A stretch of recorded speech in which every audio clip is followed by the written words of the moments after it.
Hola, muy buenos días, ¿cómo están? Soy Liliana Hidalgo, directora general de la Cámara de Comercio e Industria Franco-Argentina. Les quiero agradecer a las personas que están acá presentes porque el evento es híbrido. Le quiero agradecer a Pablo Tiscornia, que coordina la Comisión de Recursos Humanos, que es motivo de este encuentro, y agradecerle a todos la gran cantidad de gente que está conectada. Marisa Misiski acá, Antonio Chacón en España.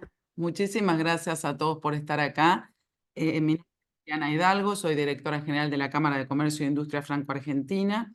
Hoy nos convoca un nuevo encuentro que entiendo que es el tercero de la Comisión de Recursos Humanos. Le quiero agradecer también a nuestro querido Federico Basile, que él es el presidente de esta comisión y nos ayuda muchísimo a organizarla. Hoy no pudo estar, así que le mandamos un saludo y bueno, presento rápidamente el tema y a los oradores, a quienes les agradezco muchísimo que estén acá y que nos brinden esta charla.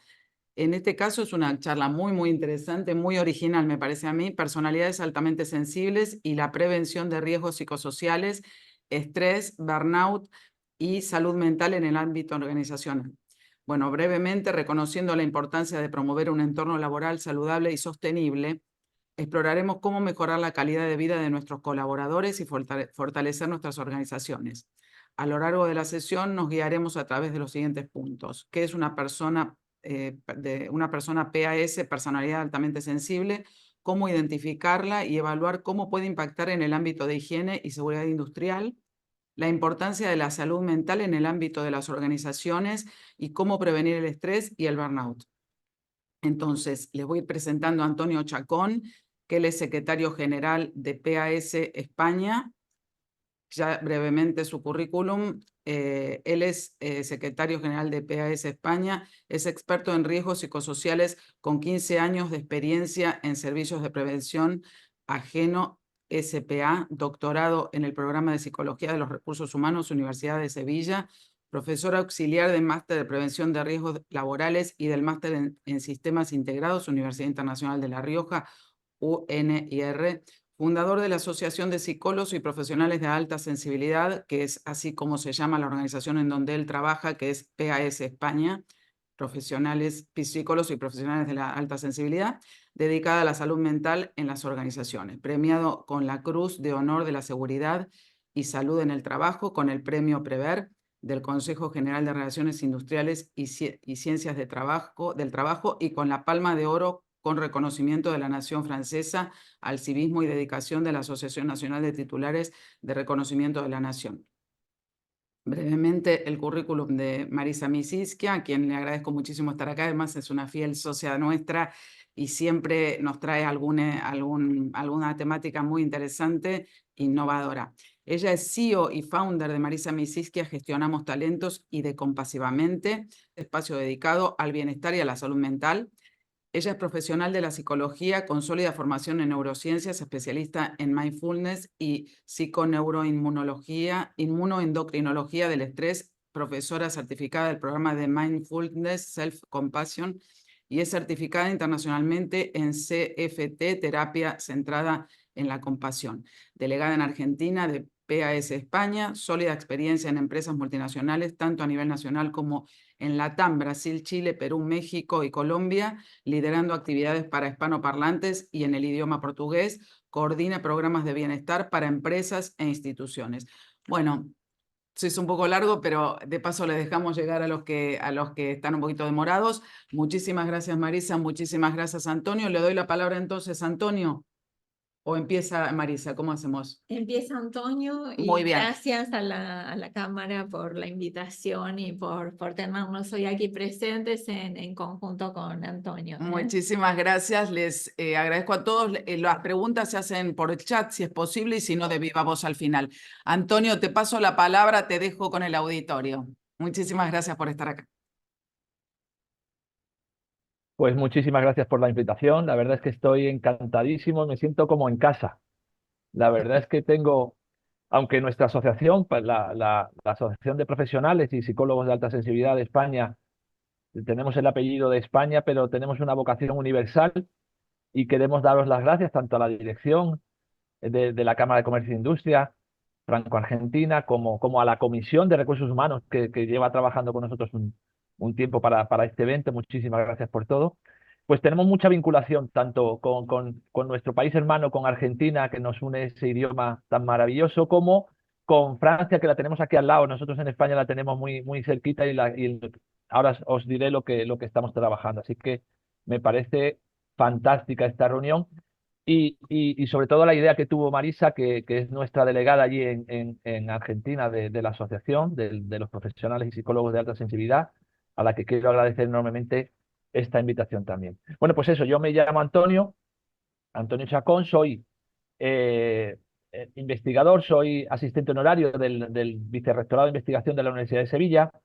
Pertenezco, como hemos dicho, a Paz España y pertenezco al Consejo, soy vicepresidente del Consejo General de Profesionales de la Seguridad y Salud en el Trabajo, aquí en España.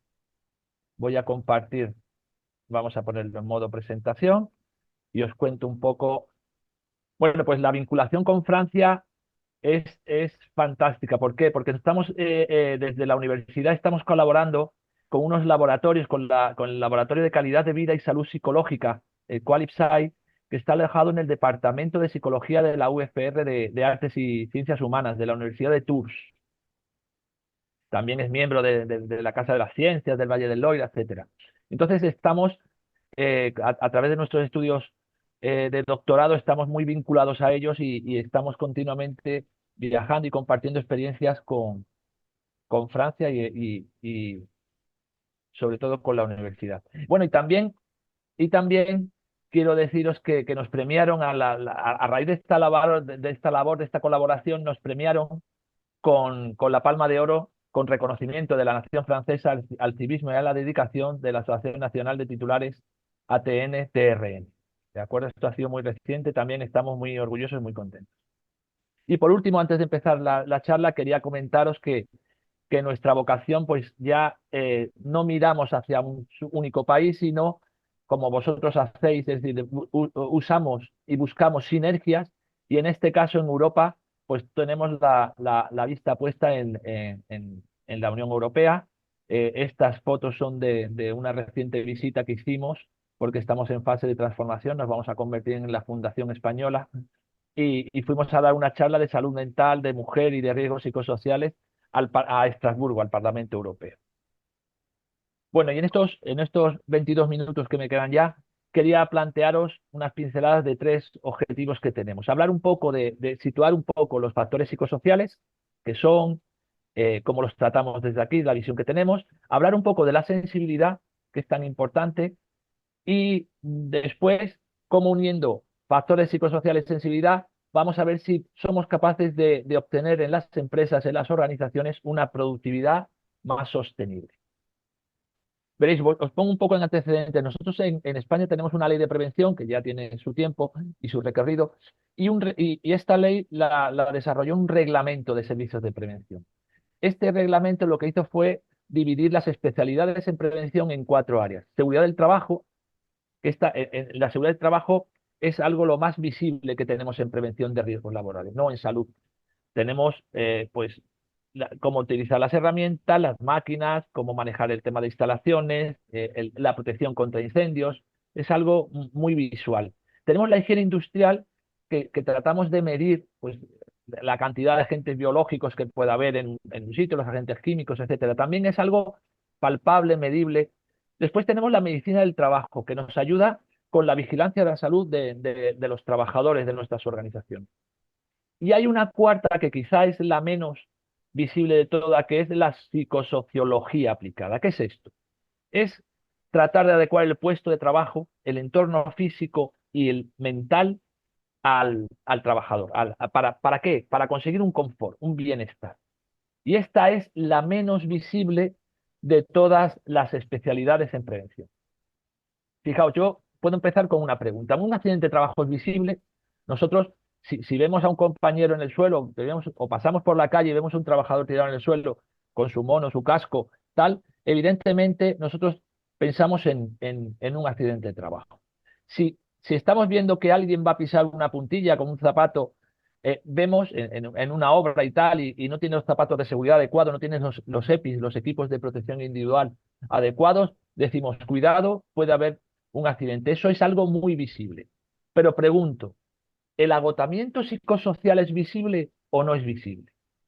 Yo pongo un ejemplo que es nosotros ante dos ascensores y bajan dos compañeros de trabajo. En el ascensor izquierdo viene una persona con cara de seria, adusta y con el brazo que lo tiene escayolado, ¿no? Evidentemente todos pensamos, "Buah, ha tenido un accidente, está serio o está triste, está compungido porque ha tenido un accidente y no se ha recuperado aún". Sin embargo, si en el ascensor de la derecha otra persona viene seria y no vemos algo físico que detalle que ha tenido un accidente, creemos que pues, son caras largas, no pensamos que detrás puede haber un factor de agotamiento psicosocial, ¿verdad? Es que normalmente tenemos muchos sesgos. Fijaos, os voy a hablar de un poquito del concepto de sesgo para que situéis el por qué creemos que las personas tenemos en el trabajo muchos sesgos. Dice la RAE, la Real Academia Española de la Lengua, que el error sistemático en el que se puede incurrir cuando se hacen muestreos o ensayos, a eso lo denominamos sesgo. Y esto pasa con los riesgos psicosociales. Fijaos, el sesgo de supervivencia pasó, si nos situamos, Segunda Guerra Mundial. Aviones ingleses, aliados, que cruzan, van hacia Alemania y vuelven muy pocos de ellos. Entonces tienen que pensar, oye, ¿cómo podemos mejorar el avión? Porque las baterías de defensa alemanas nos disparan y los aviones no llegan, no vuelven. Y dijeron, bueno, pues vamos a analizar dónde golpean las baterías y vemos qué podemos reforzar. Y si veis estos puntos blancos, ahí, después de varios estudios, eran las áreas más afectadas. Y dijeron, oye, pues si somos capaces de reforzar estas áreas, los aviones podrán volver. Esto parecía adecuado hasta que un investigador, Abraham Wall, un matemático, dijo, cuidado, tenéis un sesgo. Se hizo tan famoso que le llamamos el sesgo de supervivencia. Resulta que estamos viendo y analizando sobre los aviones que llevan, es decir, sobre lo que se podía ver, pero no analizábamos lo que no podía verse, que eran los aviones que no llegaban. Entonces recuperaron aviones y se dieron cuenta que los que no llegaban eran porque, fijáis los puntos verdes, donde se dañaban las baterías enemigas, dañaban a esos aviones ya no volvían. Entonces se decidió centrarse en lo no visible.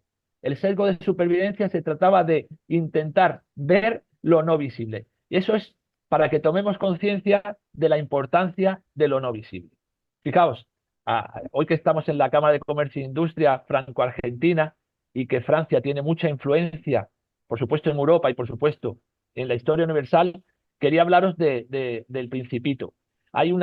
Bueno, por supuesto es uno de mis libros de cabecera, tengo una edición especial del 50 aniversario a la que tengo muchísimo cariño y siempre nos da muchísima inspiración. Y se dice en el Principito que lo esencial es invisible a los ojos. Y esto es muy importante que los técnicos en prevención, la gente que trabaje desde el Departamento de Recursos Humanos, que se fije, que crea eso, ¿no? Que lo esencial es invisible a los ojos. Entonces nuestra mirada podrá profundizar mucho más. Entonces, como decía, la ergonomía y la psicosociología aplicada tienen un objetivo que es adecuar el puesto de trabajo al entorno físico, mental y social del trabajador, mejorando las condiciones de trabajo. Esto es muy importante, ahora hablaremos de qué son las personas PAS, de las personas PAS, las personas altamente sensibles.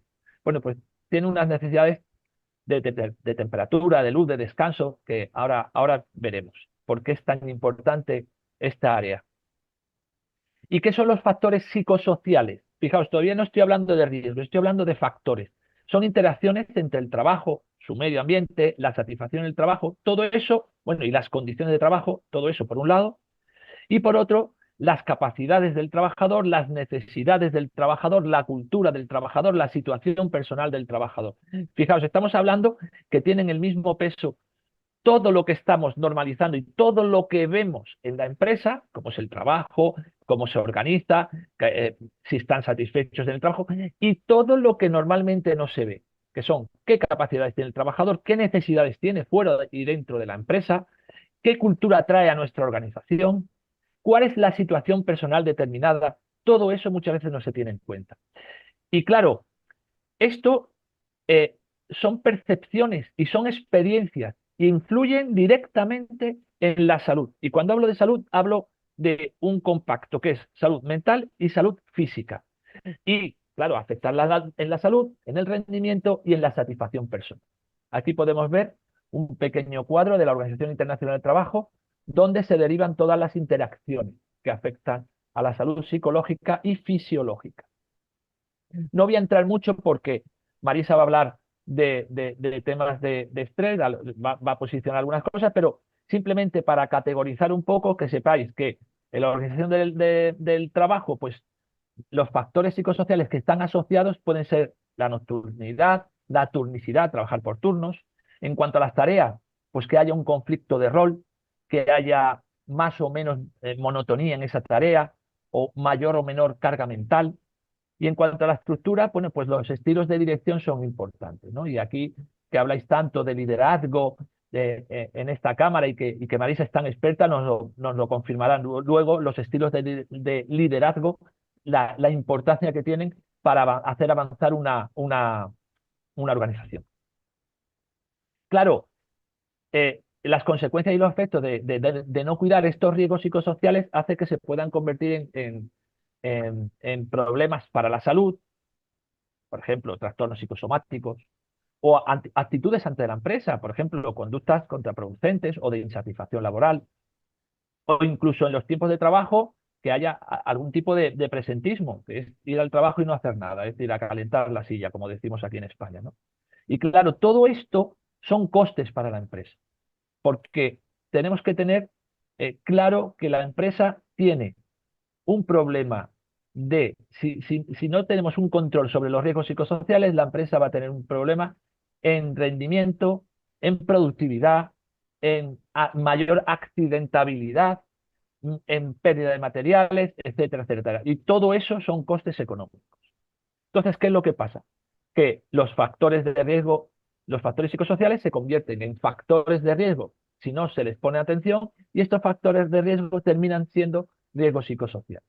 Es un círculo que queremos, un círculo vicioso que queremos convertir en un círculo virtuoso, haciendo que las manecillas vayan contrarias al sentido de las agujas del reloj. Del estrés no voy a decir mucho más porque Marisa va a entrar a fondo, pero es un proceso transaccional, ¿vale? Entre el individuo y su medio ambiente, ¿vale? Este proceso el individuo percibe amenazas y eso provoca reacciones físicas, sobre todo reacciones psicológicas, que no se nos olvida, no solo físicas, sino psicológicas, ¿no? Y que generan un deterioro, como estamos diciendo, en la salud de la persona. Hay unas fases, yo no voy a entrar mucho, pero ante un estado de alarma, ante un cambio en esos estresores, que no solo pueden ser negativos, es decir, nosotros hablaremos del eustrés y del distrés, luego Marisa hablará, a lo mejor entrará un poco más, pero un estresor puede ser que nos asciendan en el trabajo, que cambiemos de empresa o que nos toque la lotería, pero ahí hay una desregulación, ¿no? Y el cuerpo tiende luego a regularse y en una fase de resistencia tiende a volver a su sistema normal de resistencia. Esto, en principio, ahora veremos, si se alarga mucho en el tiempo, se cronifica, el cuerpo se agota, ¿no? Y esto pasamos ya a un problema. Esta curva de Hanseley. Bueno, la pregunta es, ¿y la resistencia es favorable o es desfavorable? Pues depende de lo que dure en el tiempo. Esto es lo importante, ¿vale? Los estresores en la empresa nos hacen crecer, podemos ir superando desafíos. El problema es que la fase de resistencia y agotamiento no la podemos tener, no podemos estar estresados todos los días, ¿no? Nosotros, en la fisiología del estrés se ve claramente. Si nosotros en una tensión, en una fase inicial, mantenemos una tensión, fijaos, esto si lo llevamos al mundo animal, lo vemos claro, ¿no? El ejemplo que ponemos siempre es el de las cebras. Si hay una cebra pastando tranquilamente en la sabana africana y ve un grupo de leonas, cuidado, fijaos todo lo que hace.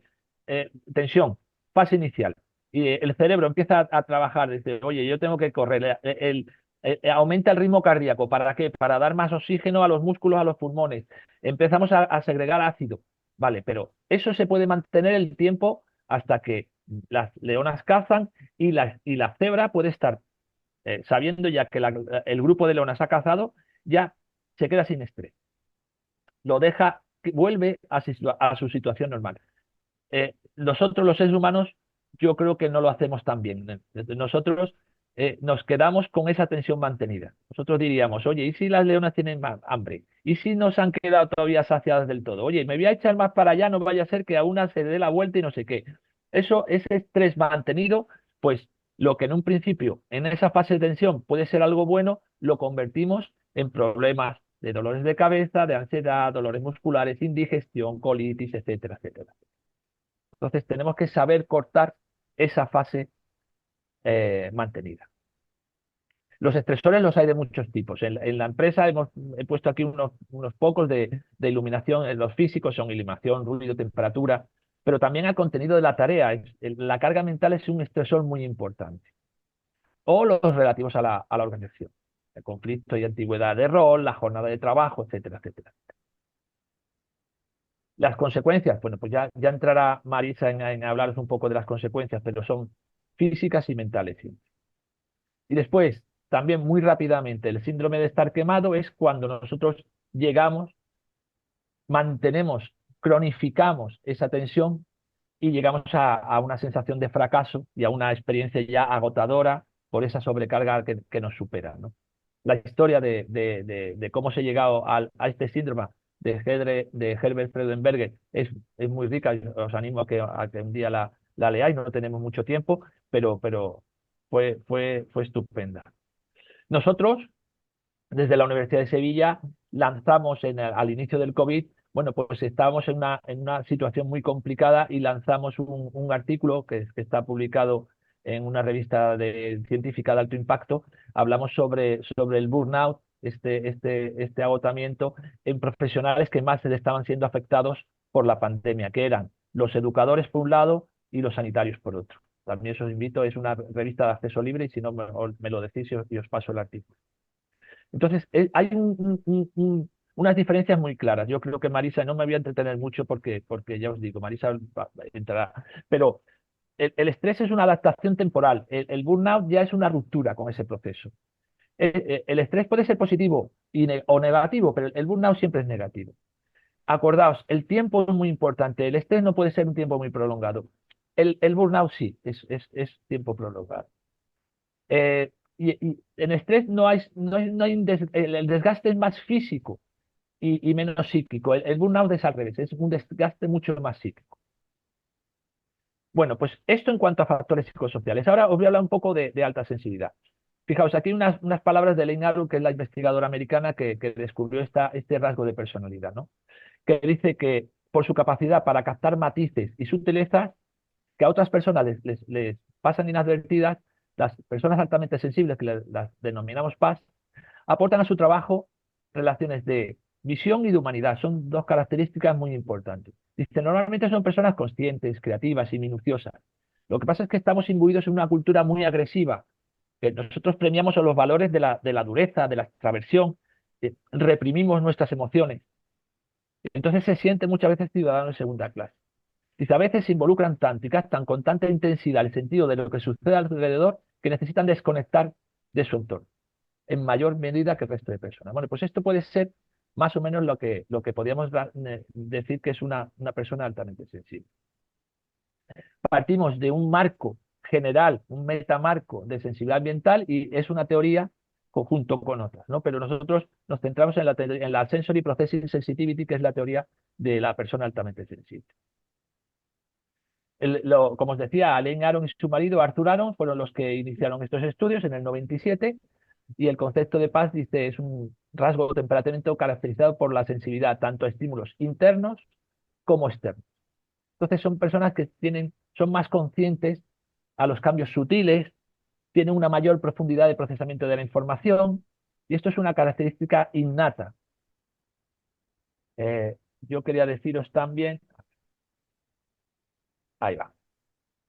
que no vais a encontrar como persona altamente sensible, sino que vais a encontrar la información sobre sensibilidad de procesamiento sensorial, Sensory Processing Sensitivity, en las bases de datos de las bibliotecas de universitarias y tal. ¿Vale? Aquí está una de las investigadoras de la Universidad de Nueva York, Bianca Acevedo, donde ella dice la sensibilidad de procesamiento sensorial, la SPS, está cada vez más asociada con genes identificables, comportamiento, reacciones fisiológicas. Aquí entra otra vez el tema de reacciones fisiológicas, igual que los factores que hemos visto de psicosociales, con patrones de activación cerebral, porque esta doctora estudia el cerebro.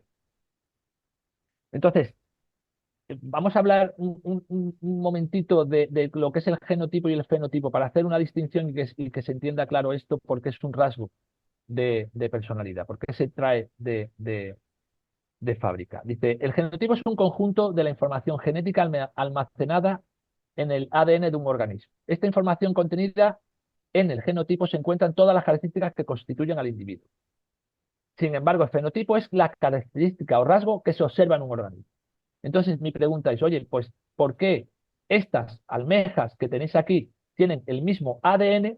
Sin embargo, su expresión en la naturaleza es distinta. Tienen distinto color, distintos tamaños, distintas rayas. ¿Por qué? Porque es por el fenotipo, es porque esa expresión es distinta. Y eso es lo que tenemos que tener en cuenta, que las personas nos expresamos en el medio ambiente de distinta manera. Y esto, en el ámbito empresarial, es muy importante que lo aprovechen. 3 minutitos, yo voy terminando ya. Entonces, ¿cuáles son las características del rasgo de la persona altamente sensible? Pues un mayor procesamiento de la información, una mayor reactividad emocional y empatía, mayor conciencia de las sutilezas ambientales y mayor facilidad para la sobreestimulación. ¿Por qué hablamos entonces de la importancia de la persona altamente sensible? Porque, fijaos, si cogemos el triángulo de la calidad, la tecnología hoy día la podemos obtener todos. Antes era muy difícil tener tecnología. Hoy día la compras y la pagas cómodamente a plazos, haces un renting, un leasing y la tienes. Te la traen de China o de donde haga falta, de Estados Unidos o de donde sea. Lo que es la estructura, lo que son las normas, hoy está todo procedimentado. Antes era una ventaja. Quien tenía un procedimiento claro, pues esa organización ganaba, limitaba costes, etc. Hoy día las normas están procedimentadas y nosotros nos vamos a cualquier biblioteca y nos bajamos las normas. Entonces, ¿la diferencia dónde está? La diferencia la ponen en las organizaciones las personas. La disponibilidad, la disposición, la habilidad y la experiencia de las personas. La persona es lo más importante del sistema productivo y deberá considerarse su habilidad, su forma de trabajo y sobre todo su punto de vista sobre la vida. Por eso es importante que hablemos de personalidad y hablemos de cómo encajan las diferentes personalidades en las organizaciones. Entonces, estamos trabajando en un mapa de mejora de afrontamiento donde con apoyo sensible, con los estudios que estamos haciendo sobre la persona altamente sensible y reducción de estrés, pues lo podemos prevenir. En los factores estresantes también los podemos prevenir. Con prácticas saludables desde la óptica de la alta sensibilidad, mantenemos el equilibrio del trabajador y con un clima organizacional saludable, promocionamos la salud y la sensibilidad. Por tanto, los factores psicosociales controlados, el apoyo de la alta sensibilidad, nos producen una calidad y una productividad sostenible. Como decía Charles Baudelaire, otro francés, otra derivada más de Francia, decía, no despreciéis la sensibilidad de nadie, la sensibilidad de cada cual es su auténtico gen. Muchísimas gracias por todo. Bueno, te damos un aplauso, Antonia. Muchísimas gracias. Muchísimas gracias por la exposición, muy interesante. Bueno, Marisa, Bueno, muchas gracias Antonio. Bueno, mi idea es conversar un poquito acerca del estrés y la prevención del burnout. Ya Antonio estaba manifestando algunas situaciones de la importancia de este aspecto preventivo y vamos a conceptualizar un poquito la cuestión del estrés.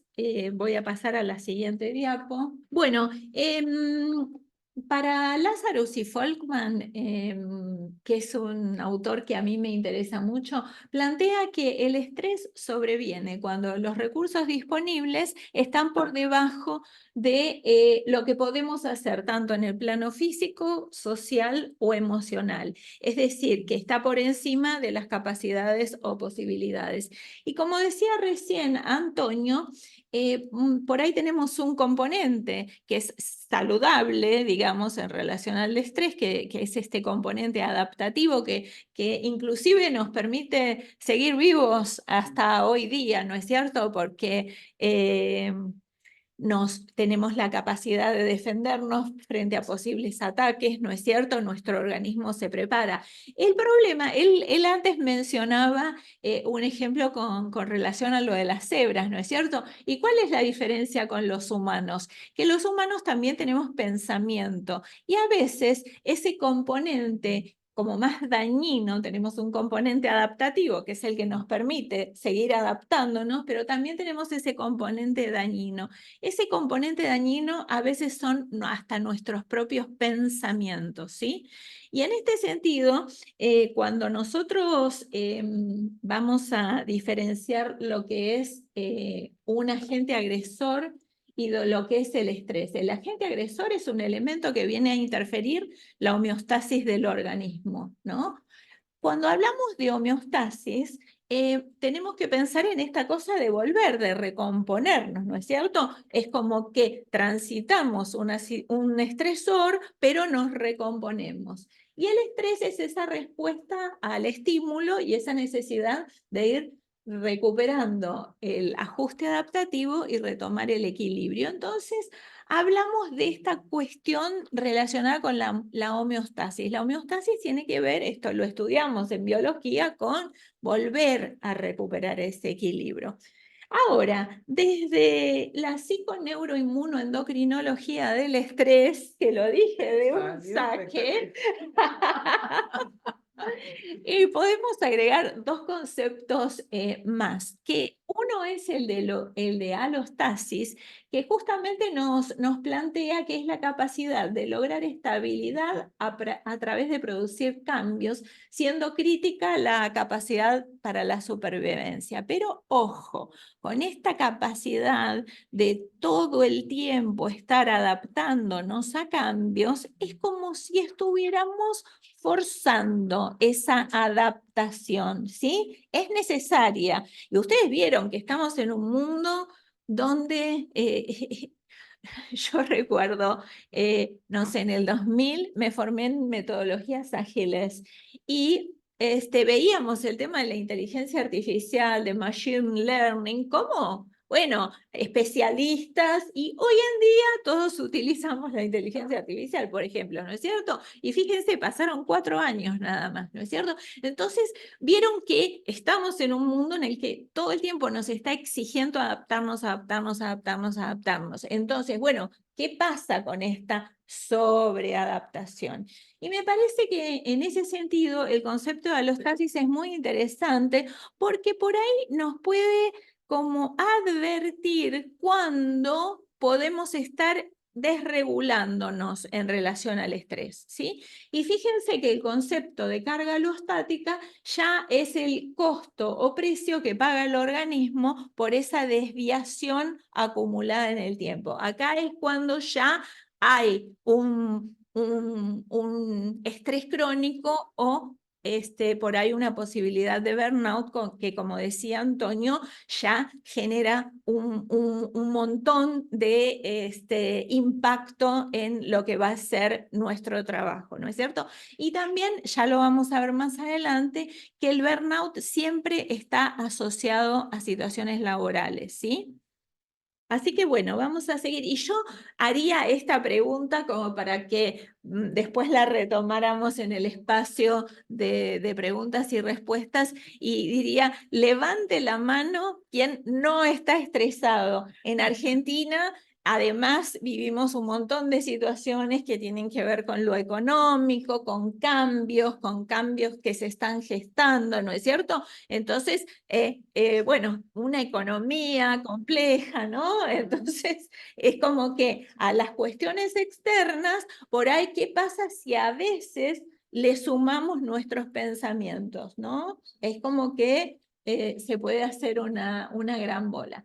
Y con respecto a la sintomatología clínica del estrés, un poco ya lo había abordado Antonio, tenemos síntomas anímicos, ansiedad, depresión, irritabilidad, agotamiento. Es importante que seamos, esto es algo que yo quiero aportar, que seamos conscientes, que no transitemos estas cuestiones en automatismos y no las incorporemos como algo ya fenoménico, ¿no?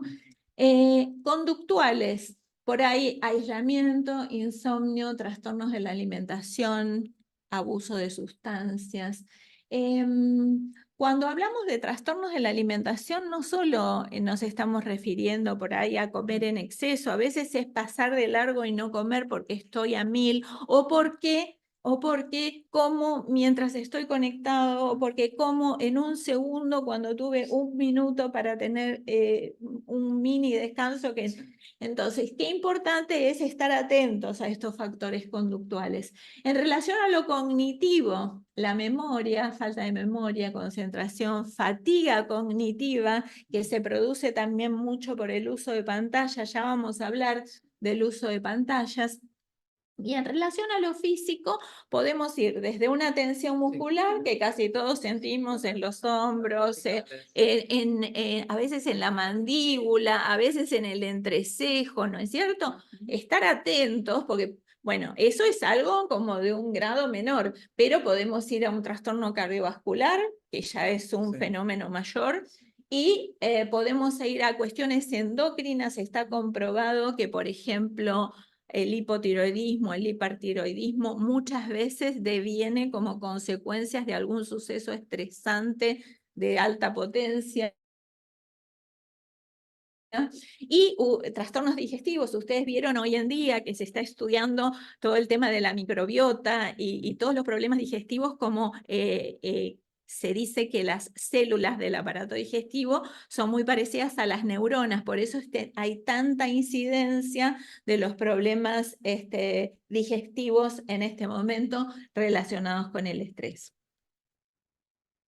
Bueno, y hablando un poquito de burnout, para diferenciarlo, es un síndrome de desgaste profesional, síndrome del trabajador desgastado o síndrome del quemado. Entonces, esto tiene que ver con el estrés acumulado en el tiempo, ¿sí? Entonces, qué importante es esto de empezar a detectar esas primeras señales que siempre el cuerpo o la mente nos da. Así que a estar plenamente atentos y conscientes.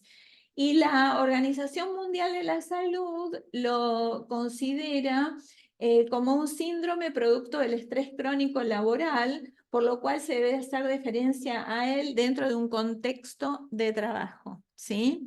Y esto me parece que es algo muy importante, que solo los profesionales de la salud son los que están capacitados, digamos, como para detectarlo, para diagnosticarlo y para tratarlo, ¿sí? Así que qué importante que dentro de las organizaciones haya profesionales de la salud para acompañar cuando aparecen estos fenómenos y para ayudar a detectar, ¿sí? También quería comentarles algo en relación a cuando yo me empecé a formar en relación a estrés y así con neuroinmunoendocrinología del estrés, y también me certifiqué en una herramienta que es el test BTCA, Benzinger Thinking Styles Assessment. Estamos hablando del 2011. En ese momento, prácticamente si uno iba a hablar de estrés a las organizaciones o quería trabajar en temas de prevención, es como que se lo asociaba, uy, no, se van a tomar licencias por estrés, no vamos a darle letra como para, lástima que hoy no está Federico, ¿no es cierto? Que no vamos a darle letra justamente, y sabemos que Hay casos donde por ahí se toman licencias por estrés, que por ahí las prolongan en demasía, que eso genera costes, ¿no es cierto? Pero me parece que hoy en día las organizaciones tienen una visión como mucho más integral de lo que es la salud y le están dando mucha más importancia a las cuestiones del estrés, a las cuestiones del bienestar. Hay gerencias de felicidad, entonces las empresas contratan programas de bienestar para darle herramientas justamente como para que puedan prevenir, ¿no? ¿Y cuáles serían las diferencias entre el estrés ocupacional y el burnout? Lo que diferencia el estrés ocupacional del burnout es la perspectiva relacional presente en el burnout, es decir, la relación que hay con el trabajo, ¿sí? En el burnout la calidad del trabajo está comprometida, no solo por desatención o negligencia, sino por la relación entre el profesional y la persona para la que le presta servicios, con distanciamiento, falta de empatía, hostilidad, a veces cinismo. Ya vamos a ver cómo se empezó a estudiar el tema del estrés y en qué profesiones, pero siempre son profesiones en general en las que se da servicio al otro. Pero si pensamos en una organización, siempre le estamos brindando un servicio al otro. Mismo un jefe le tiene que prestar un servicio a sus colaboradores, ¿no es cierto? Entonces, bueno, se lo estudió desde las profesiones que prestan servicios, las profesiones médicas, ya vamos a verlas, pero es importante pensarlas en el contexto general de una organización, ¿no? Y también, esto es algo importante, y es que implican alguna incapacidad temporaria de trabajo. Pueden ser ausentismos, retiros anticipados, riesgos para la salud. Así que este viene a ser el grado máximo. Mi intención es concientizarnos de qué podemos hacer antes de que esto ocurra. Prevenir. Antes de que esto ocurra. Entonces, en las profesiones donde se empezó a estudiar el burnout, fueron en principio en las profesiones, digamos, de prestación de servicios médicos, psicológicos, de salud. Y yo no sé si a ustedes les habrá pasado alguna vez de ir a un médico. A mí me pasó una vez, fui a un médico muy prestigioso, muy destacado, y no me miraba. Ay, qué feo. No me miraba, miraba en la computadora. Y me hacía algunas preguntas, pero tampoco me revisó. Jefe de servicio estoy hablando, ¿eh? Entonces, yo tengo que pensar que seguramente estaba en burnout, porque Sí. no generó empatía con un paciente nuevo, primero, era la primera consulta, no generó empatía.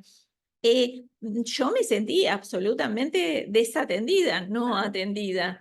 Me dio indicaciones, pero sin revisarme. Automático. Exacto. Entonces, fíjense cómo muchas veces nos pasa, a veces el profesional de la salud está como muy quemado porque tiene un paciente atrás del otro, porque no tiene tiempo de reponerse, de hacer una pausa, ¿sí?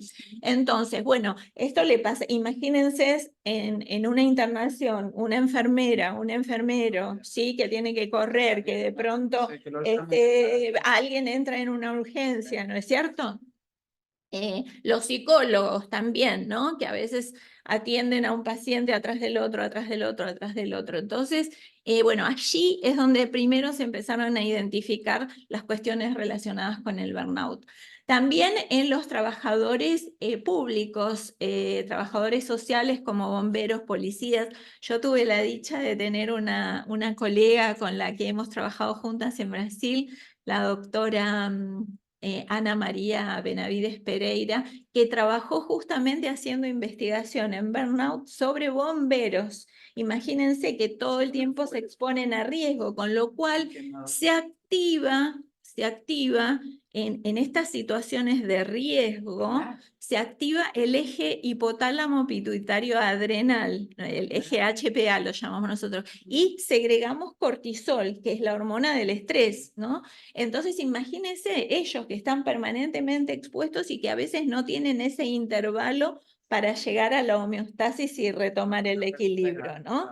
Entonces, bueno, después también dentro del ámbito de las organizaciones se estudió en el personal de atención al cliente, que siempre reciben quejas y quejas y quejas, con lo cual tienen que tener una tolerancia a la frustración altísima, ni hay que hablar en lo de ventas telefónicas, comercio electrónico y atención al público.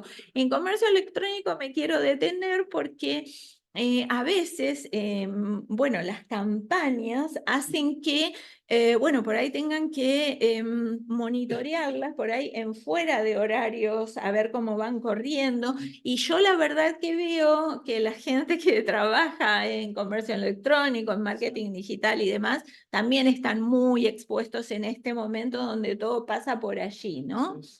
Y bueno, ni que hablar en ejecutivos donde, bueno, tienen que transitar situaciones complejas, tomar decisiones. Y qué importante en el ámbito ejecutivo, por ahí tomar decisiones desde la calma y no desde el estrés, porque si las tomamos desde el estrés, las podemos tomar desde la reactividad y no desde la pausa, la calma, como para ver cuáles son las opciones que tengo disponibles, ¿no? Y también se ha estudiado mucho en los deportistas profesionales de alta competición. Yo me acuerdo acá de Gaudio, ¿se acuerdan de Gaudio?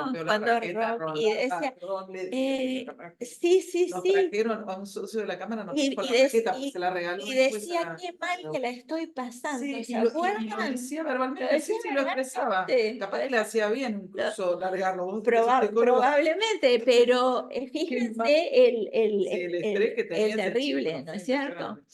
Bueno, entonces vamos a hablar un poquito rápidamente de los síntomas físicos y psicológicos. En el caso de los físicos, fatiga, trastornos del sueño, dolores musculares, que ya los habíamos visto, trastornos gastrointestinales, inmunodeficiencia, a veces se altera el sistema inmune, disfunciones sexuales, alteraciones hormonales, como hablábamos antes, pero vamos más a las cuestiones psicológicas. Ya antes habíamos dicho, falta de atención y concentración, alteraciones en la memoria. A veces vemos como que el pensamiento va un poquito más lento, señal de alarma. Impaciencia, este mundo en el que vivimos, ¿no? Muchas veces no nos permite esperar, pausar. ¿Sí? La habilidad emocional, que es estos cambios repentinos en el humor, astenia, desgano, disforia, depresión. A veces yo he visto en ejecutivos de alta performance que por ahí tienen performance excelentes en sus ámbitos de trabajo, pero llegan a sus casas y se derrumban. Sí. Entonces, esta cuestión a veces es producto, nosotros siempre decimos, estrés, ansiedad, depresión, burnout, ¿no? Entonces, a veces la depresión tiene una faceta que no se ve. Es un poco lo que decía antes Antonio en un ascensor. Si vemos una persona que sufrió un accidente y que tiene un yeso, vamos a pensar, uy, pobre, tiene cara de turbado, pero si vemos a otra persona, no. Y entonces, a veces la exigencia es como que nos hace aumentar el cortisol, pero después entramos en estados. Entonces, qué importante que es estar atentos, ¿no? Bueno, tenemos conductuales como irritabilidad, esto de que hablaba yo del médico, en negligencia o a veces exceso de escrúpulos, de pensar que todo tiene que estar perfecto, dificultades para relajarse, dificultades para aceptar los cambios, pérdidas de iniciativa, aumento en el consumo de sustancias, comportamientos de alto riesgo y hasta el suicidio puede llevar el burnout, ¿sí? Y en relación a lo defensivo, tendencias al aislamiento, sentimientos de omnipotencia también, a veces como que todo lo puedo, entonces poco me importa por ahí el otro, ¿no?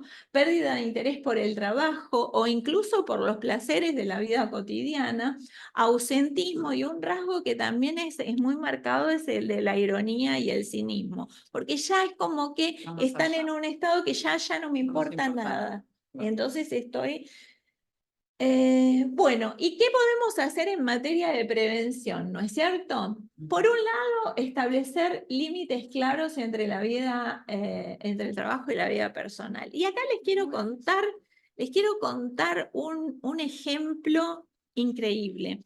En un momento que estábamos dando un programa de bienestar en una empresa multinacional muy importante, resulta que había una persona que estábamos haciendo algunas prácticas de relajación y él contaba que tenía dificultades para conciliar el sueño. Y entonces yo le preguntaba, ¿y por qué te cuesta conciliarlo? ¿Te despertás? Me dice, no, me despierto continuamente porque me entran mensajes al celular de correos electrónicos porque nosotros trabajamos con otros países con diferencia horaria. Ahora, él no tenía la obligación de responder. Ese era un tema de él, que no podía soportar que entraran mensajes sin y contestar. sin poder verlos, sin poder verlos. contestarlos. Entonces, fíjense cuánto hay de esta cosa del límite. También me ha pasado durante la pandemia que estuve acompañando a varias organizaciones que por ahí trabajaban durante la noche porque tenían que convivir con los chiquitos en casa, ¿se acuerdan lo que fue, no? Y encima nosotros en Argentina que la tuvimos tan extensa, ¿no es cierto? Entonces como que no había límites. Y hoy en día en el trabajo híbrido también a veces, porque cuando vamos, sabemos que llegamos, hay un horario, por ahí nos vamos a quedar un ratito más y nos vamos, pero cuando trabajamos en casa a veces no terminamos nunca. Entonces, fíjense qué importante es esta cuestión del balance, ¿no? Después, bueno, mi especialidad, estas cuestiones de practicar técnicas para el manejo del estrés. Nosotros practicamos y llevamos a las organizaciones el tema de mindfulness dentro de los programas de bienestar, que nos ayuda a justamente contrarrestar, a activar el sistema nervioso parasimpático mediante la generación de estados de calma. Entonces, esto, a medida que lo empezamos a practicar y lo empezamos a poner en nuestras vidas, digamos, es como que, bueno, nos ayuda a balancear, a regularnos, a volver al estado de homeostasis cuando estamos desbalanceados, ¿no? Después, planificar los tiempos de pantalla. Otro temón. Ustedes vieron que a mí a veces me pasa que, no sé, por ahí voy a un bar y está todo el mundo con el celular y además de no tener descanso visual y de no poder programar esta cosa, bueno, descanso un rato, descanso visualmente, es la posición, nos lleva a esta posición y esta posición, bueno, nos va a traer impacto en el organismo en algún momento, ¿sí? Entonces esta cosa, pero de que, o supongamos que estuvimos en una actividad donde estuvimos conectados con la compu, entonces tenemos una pausa, tenemos un recreo, no nos conectemos con el celular, que el recreo sea verdaderamente recreo.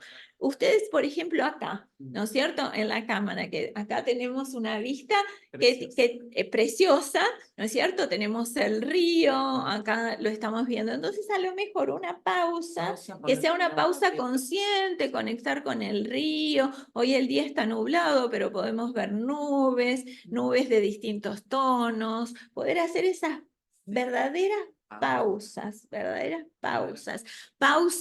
que, no sé, si es el horario de almuerzo, que solamente comamos y tratemos de abstenernos, y uso intencionalmente la palabra abstenernos, de utilizar otros dispositivos, porque si no, si mientras estamos comiendo usamos pantalla, por ahí ni registramos qué comimos. Vieron que muchas veces nos pasa que ni nos acordamos lo que comimos la noche anterior, y fue solo la noche anterior. ¿Por qué? Porque no estábamos presentes y atentos, ¿no? Así que bueno, también fomentar el autocuidado y estas prácticas que decía de las pausas, conectarnos también con qué estamos necesitando en este momento. Así lo trabajamos nosotros, ¿no? ¿Qué necesitamos para sentirnos bien? ¿Sí? Bueno, estas cuestiones de, a veces, no sé, al final del día puede ser un baño calentito, tomarme un poquito más de tiempo para Darte placer. darse ¿viste? placer. ¿Te puedo contar una pequeña Sí, anécdota? claro. En L'Oreal teníamos en Bioterm, que yo trabajaba en esa marca, lanzamos una crema que era de estrés y vino el director de los laboratorios de allá de Francia. Entonces las periodistas le preguntaban, ¿cómo nos desestresamos? Y él contaba, para desestresarse hay que darse placer. Ustedes mujeres que están tan demandadas de tantas cosas, de los chicos, el marido, se hacen una pausa. Dicen, por media hora no voy a estar. Ponen la bañera, si les gusta un baño calentito, lo que dijiste vos, la Con una velita, con una aromita, una aromita. música que te guste y ese es tu momento y así te desestresas, dándote placer. Parece tan tonto y yo ahí aprendí eso que yo Exacto. dije, la verdad que nunca se me había ocurrido, que darte placer, hacer cosas que te gusten y que te hagan sentir bien, te desestresan. Por Eso es supuesto. fundamental. Y por ejemplo, dentro de un día laboral, a lo mejor por ahí podemos hacer un corte, darnos una caminata, un ratito, conectar, no sé, si el día está lindo con el sol, con la temperatura del sol, no sé si el día está lluvioso, quizás con los aromas de la lluvia. Es decir, conectar con algo que nos haga bien y hacer cortes, ¿sí? Así que bueno, fomentemos entonces el autocuidado, que es algo tan importante. También establecer rutinas saludables. Sabemos esto de la parte del ejercicio físico, la parte, digamos, de, bueno, dedicarnos tiempo para nosotros, las horas regulares de descanso, y acá también me detengo, el dormir, generar las condiciones para un buen descanso, porque necesitamos de la melatonina. Si estamos todo el tiempo en pantalla, la melatonina es como que se deja de producir naturalmente, ¿sí? Hay unos anteojos, ayer justo estaba en una actividad con una profesional ginecóloga, hay unos anteojos que tienen algo colorado que como que detienen el impacto de lo azul y ayuda a que por lo menos no se desactive la melatonina natural en el cuerpo, que tiene sus pros y sus contras, porque si también eso nos hace que sigamos estando conectados, tampoco estaría bueno, ¿no? Entonces, después también fomentar un ambiente de trabajo saludable, que podamos estar en contacto. Estas cosas del trabajo remoto al 100% a veces nos ha impedido el contacto con los otros, el ayudarnos, por más que haya plataformas colaborativas y donde podamos entrar y trabajar en conjunto. No es lo mismo que esto que está pasando acá. ¿No es cierto? Entonces, eso también, ofrecer ayuda, ¿no es cierto? Ponerse a disposición del otro, son factores muy importantes. Y el último punto tendría que ver con de buscar ayuda cuando es necesario. Para eso tenemos que ser conscientes y romper los automatismos. Estoy mal con la hora, así que me parece que voy a dejar acá, ¿no? ¿Vos qué decís, Pablo? Para poder ir respondiendo las preguntas, no sé si hay muchas preguntas en el chat. No hay preguntas, por el momento no hay preguntas. Bueno, puedo seguir un cachitín más, Sí. entonces acá me detendría. Es importante esta cuestión de la prevención del estrés y del burnout, que es un proceso continuo que requiere atención y esfuerzo constante. Y en esto como que convoco a las empresas a que más allá de lo que decía antes Antonio, ¿no? Que tiene muchísimo impacto en la productividad. Inclusive tenemos estadísticas de la OMS y de la OIT, que también pensemos organizaciones más sensibles, más conscientes y más abiertas justamente a considerar que estos trastornos, digamos, en la parte psicológica, ¿no? Que después pueden devenir en estrés crónico o en burnout, darles la misma atención a cuando una persona se cae escalera y se Claro, rompió un todo, accidente, ¿no? claro. ¿Sí? Entonces, me parece que en ese sentido fomentar un equilibrio saludable y afrontar los riesgos con resiliencia. En relación a la resiliencia, yo cuando me formé en psiconeuroinmunoendocrinología del estrés tenía un profesor maravilloso, Zuckerfeld es el apellido, que trabajó un tema vulnerabilidad y resiliencia. Y todos tenemos zonas de vulnerabilidad frente al estrés. Algunos en el plano físico, ¿no es cierto? En el plano físico, qué sé yo, hay personas que somos más predispuestas a las cuestiones así gastrointestinales, otras personas a tener jaquecas, ¿no es cierto?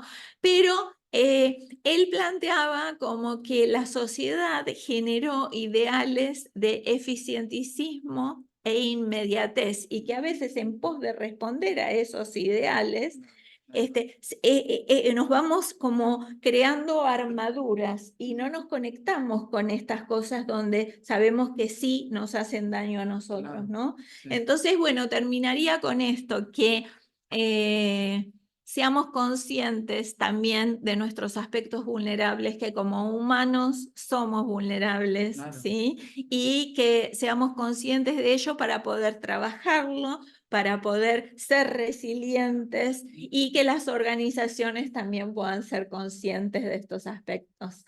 Así que bueno, Bueno, muy agradecida. Igual, si hay alguna pregunta en la sala.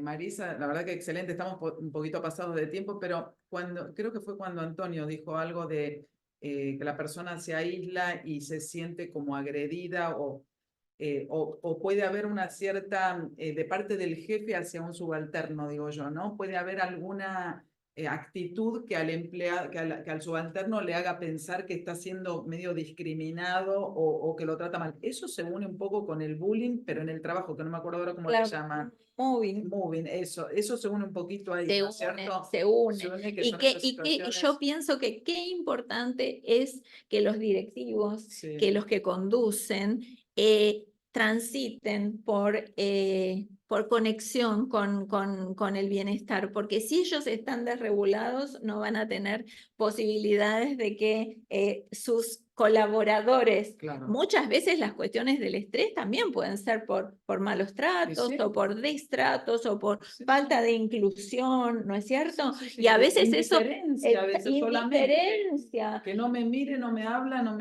¿Qué pasa conmigo? ¿Me van a echar? ¿Viste? Y eso dispara muchas veces estas cuestiones de lo psicológico, ¿no es Tus cierto? pensamientos te empiezan Y ese pensamiento no genera las mismas reacciones somáticas que si a lo mejor nos enfrentáramos frente a un tigre o frente a un incendio en este momento, ¿no? Sí. En Bueno, nuestro organismo. ahora lo veo a Antonio ahí conectado. La pregunta capaz que era para él. No quiero que se sienta mal que el tema lo trajo él y yo te lo pregunté a vos, pero bueno, claro, el tema cuando vos, Antonio, presentaste esa parte me hizo pensar en el moving, ¿viste? Cuando es esta parte de indiferencia o alguna agresividad que sienta el subalterno, aunque no exista capaz, pero como que pesca, y como son estas personas hipersensibles, como decías vos, no sé si hiper o muy sensibles, es como que pescan más ciertos modismos y ciertas expresiones que por ahí a otra persona no le llegan, ¿no es cierto? Yo creo que se unen esas dos cosas, ¿no? Sí, nosotros hablamos de la sutileza, de que captan distintas sutilezas. La persona altamente sensible capta a su alrededor, procesa más información y nota enseguida cuando una persona se siente bien o se siente mal, si necesita algo, y por eso hablé de los estilos de liderazgo que son tan importantes, porque de eso estamos aprendiendo mucho, ¿no? Tenemos que tener buenos líderes. Y en estas personas muchas veces nos encontramos, los estudios que llevamos haciendo, que ya estamos terminando, estamos en la última fase y llevamos ya 5 años, resulta que las personas que están en la parte más oscura más alejada y en el rincón más oscuro de la organización, resulta que son personas altamente sensibles que pueden ser, miran mucho el trabajo, que pueden ser buenos líderes colaborativos, que tienen clara cuáles son. Lo que pasa es que no entran en guerras de poder, no entran Claro. no quieren meterse en otro tipo de problemas y captan eso, captan a los líderes que no, y se separan un poco cuando el estilo de liderazgo no les gusta, ¿no? Claro, claro, el líder colaborativo sería más adaptado a este tipo de personas. Claro, claro. Y Bueno, ellos siendo líderes, si llegan a un cargo de liderazgo, posiblemente sean líderes colaborativos, más que efectivamente. omnipotentes, sí, sí, buenísimo. La verdad que estuvo buenísimo. Les damos un aplauso a los dos. Muy, muy interesante. Está todo grabado para los que no hayan podido Gracias. estar. Después le vamos a transmitir. Gracias, Antonio, por estar allá a la distancia con nosotros. Gracias, Marisa, por esta propuesta de presentarnos Gracias. a Antonio. Realmente el tema interesantísimo. Gracias a los que están acá presentes y a los que están conectados a distancia. Gracias, Pablo, por todo tu apoyo. Y bueno, nos vemos la próxima. Les mandamos un beso. Genial. Antonio, gracias, que estés muy bien. Muchísimas gracias por Antonio, todo. un gusto, Un abrazo. Estamos en contacto. Estamos en Chao. Sí, contacto. sí, nosotros Gracias. sí. Un abrazo. Un abrazo, hasta luego.